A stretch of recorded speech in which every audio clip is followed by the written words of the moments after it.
Hey everybody out there, my name is Dragnix, and anyone who has watched the channel over the past 1.5 years will know that I played a lot of TF2. I am on a Highlander team, and while I haven't played at all lately, it still is one of my favorite games of choice. While I'm not a big multiplayer person in most scenarios, Team Fortress 2's colorful style and unique team-based makeup appealed to me. And well, I'll just let the static image do the talking for me here. Now of course the next TF2 killer has come to the market, and this one may actually have some legs to it. That of course being Overwatch.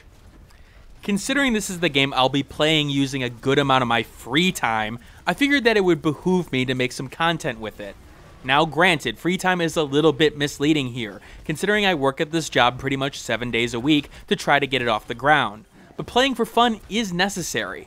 If you're at the grind of reviewing all the time, your palate will become corrupted over time, as you spend too much time analyzing games and trying to break them down.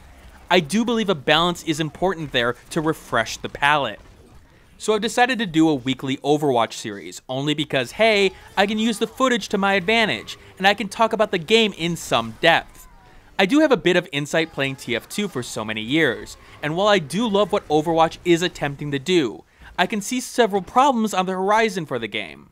In particular, in the balance department, as the teeter tower of overpower can swing wildly in a game like this, due to the specialization of each hero and the counters that he has. Now in games like Overwatch, I primarily take up the role that no one else plays at the time. Granted, I have my favorite characters, but I usually play what's best for the team and what counters the other. But with all that variety, that means that there's a lot of characters and strategies to learn, and it would do me a bit of good to focus on getting good with a couple of characters to begin with. So that's what this video is about. These are the 5 characters that I will be focusing to get good with, due to their unique contributions in battle and what appealed to me to them over others. Generally, I like taking balanced classes in terms of power, as characters like McCree for example feel way too overpowered at the moment, as that stun is ridiculous in its range and usefulness. Hell, I'll take underpowered classes as well, because power is in the eye of the beholder, and sometimes a fresh perspective will make an underpowered character amazing. Anyway, enough of the intro. The 5 characters I've been drawn to in Overwatch. So the first one may be an obvious one due to my Team Fortress 2 days, and that's good old Junkrat. Basically, he's the demo man from TF2, with more focus on his grenade launcher and one huge sticky bomb. He's probably one of my best characters at the moment, as the skills of hitting air shots and spamming correctly with his grenade launcher have transferred over from TF2. The ultimate Riptire is fun and all, but his main set of abilities is what draws my attention more than anything else. See, what I like about Junkrat is his control of the battlefield in a chaotic way. See, damage is great and all, but Junkrat's high direct damage and ability to litter the field with grenades the enemies will want to avoid can help control how the other team moves. Not many characters are going to win a one-on-one battle with Junkrat if he can hit his grenades directly, and even then, Junkrat's got some tricks up his sleeve. His mine can not only deal a ton of burst damage, it's key for his mobility, as getting some distance to get behind enemies to flank is not only necessary, it's vital to a good Junkrat player. I like the fact that I can deal with snipers like Widowmaker because of that, and his trap is very balanced, unlike McCree's goddamn stun grenade. Tactically putting it in the right place can stop a team dead in its tracks, making a target that's open season for your grenade launcher, while still giving them a chance to fight back. And gosh dang, it's always hilarious when enemies forget that Junkrat drops a set of grenades on his death. He's my current favorite class right now, because he feels so well put together in his skill set. He requires skill to use despite his ability to spam, and is somebody I'll be playing for a long time into the future. Second is Zenyatta. The alternative healer is something I definitely didn't expect in terms of design. A healer who's actually a reasonable offensive presence. While Mercy is great for mass rezzing the field and pure healing output, I like Zenyatta as his role is much more dynamic. He's a good focused healer, throwing around his healing orb one at a time to players, and you'll have to manage the various damaged players on the battlefield. But what really takes this to the next level is the Discord orb. Placing it on a player makes them take a lot more damage, and the thing is, that can be devastating for stopping an enemy push. But the actual balance of the ability is key here, as that benefit puts Zenyatta directly into the line of battle to get line of sight. meaning he's now vulnerable to snipers. Zenyatta is in that rare position where his contribution to battle is so reliant on the current situation. He can start a push if he needs to, which other than the TF2 Medic's Uber, is unheard of as a healing class. The timing of his ultimate can overload the enemy team, and he can actually finish off enemies easily with his damage orbs. Third is D.Va. While tanks like Reinhardt and Roadhog are dominating the meta right now, I find them to be too slow to my liking. D.Va, however, is different, as her rocket jets can close distances very quickly or get me out of a dangerous situation, yes, even as a tank. She's a lighter tank than others, but using her shields tactically to take ground back from the enemy is the biggest tool in her arsenal. She may not do a ton of damage, but she's also someone that enemies always seem to misjudge, and they end up getting torn apart by her main guns. It's the balance I'm drawn to here.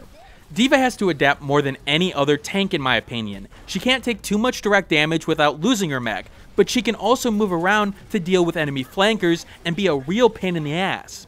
I find myself supporting players a lot better with D.Va than most other tanks, as she can charge in to guard a player, while then getting out if she truly needs to.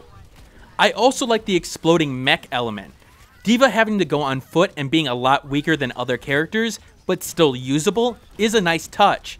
In fact, it's something that many enemies forget. She can take you down even if she doesn't have her mech if you're not careful, as her mobility ends up causing major problems for a player that moved so slowly when firing before. Her ultimate also feels very tactical to use. It's devastating on control points to scatter the enemy team, but gives enough time for enemies to flee to get away from it. While she may not be as powerful as Reinhardt or Roadhog, she also feels like a joy to play just because I'm not stuck in one specific role the entire match. And of course, you're playing a character riding around in a giant mech. Who doesn't love that? Fourth is Mei, who I find to be the Pyro-like character in the game. And if you know my TF2 play, Pyro is my favorite class. Now, she's not a straight up copy, but her role in battle is controlling the battlefield and shutting down enemy paths. Enemies charging in can be stopped by her ice wall, or can be stopped from escaping by that same wall as well. Her ice gun is great for one-on-one battles, as freezing an enemy to put an icicle in their head is always satisfying, and yet fair and balanced. She's one character who gets the messing of enemy movement right, where it feels like the enemy has every opportunity to react to it, and it's their own fault that they get frozen. She's a player with a high skill ceiling. It's very easy as Mei to screw over your own team, so knowing where your teammates are and helping them out with timely walls or support is something that a great Mei does. She's the perfect buddy to have alongside you in a firefight for several characters, and slowing down an enemy can make a headshot easy, or can keep a lightning beam trained down a player. Her ice block ability can help save a turret or a bastion when timed right, or screw with an enemy push on the cart. She's so versatile in her gameplay, and I love her for that. Also, she's just so adorable. Yes, her being adorable makes her a pick to play with. You got a problem with that? I'll freeze your ass and put an ice cube in your head. The fifth and last one is Tracer, and this one surprised me, because when playing with Tracer at first, I really sucked with her. Which was surprising because I'd figured she'd be the TF2 scout, which she sort of is. She's a hit and run specialist for sure. But what ended up making the difference was her rewind ability, and not from a health standpoint, which it does help of course. It's more about the games you can play with her dashing and rewind abilities, as you can cause chaos in the back lines with misdirection while your team moves forward. Sure, Reaper can do more pure damage and can escape reasonably too, but to me, he causes less chaos than a good Tracer.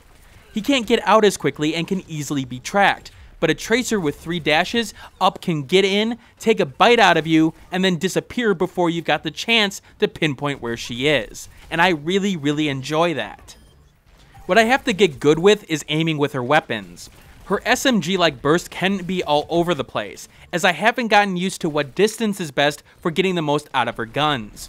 Right now, it's a case of, welp, I just winged them, or a rare occasional, yep, I hit that meat shot. Of all the characters on this list, she's the one I've played the least, as I find that other players play so much Reaper and Genji that having a Tracer on top of it skews the balance too much, and I'm not a stubborn player that's going to force others to change. Granted, if I get a hang of her, I think I can outplay those same players, but that's going to take time and effort. but because it's so fun to play as her, I won't mind it. Anyway, I want to hear from you guys. Have you played the Overwatch beta at all? And what are your thoughts on it? Do you have favorite characters, and who are they? And would you like to see more of me playing Overwatch on a weekly basis? Let me know in the comments below. But with these Overwatch videos, it also gives me the ability to preview in the next week in terms of games I'll be focusing on, as this is a bit more laid back video than is normal for me. Coming up for the week of May 9th, I'll most likely be starting with Tasty Lethal Tactics, a Frozen Cortex-like strategy game that comes out of early access. My first impressions of it have been sorta bleh, but I haven't really given the game my full attention yet, so we'll see how it goes. I'm targeting next Wednesday for my Star Fox Zero review. This one is taking me a while, and I apologize for that, but it's got so many new factors coming into the review, it's been a nightmare as I haven't felt comfortable with my opinions on it so far. I'll say this, I can see why reviewers blasted it like they did, but I don't think that's the whole story with this game. Goliath comes out on Thursday, where you build giant mechs with parts in the environment, and come on, doesn't that sound amazing? While I've been promised a review copy, I'm not sure when I'll get it, and if I'll have the game beaten for a formal review by Thursday. It could turn into a first impressions. We'll see. Anyway, see you next week. In the meanwhile, more work for me. And more Overwatch. Thanks for watching. Like the video, share it with a friend, and subscribe if you want more content like this. In the description below, you'll find the Steam review accompanying this vid, along with social media that you can follow me on, Twitter, Google+, and Facebook groups. And if you want to support the channel, click that Patreon on the left of the screen. And remember, keep on gaming.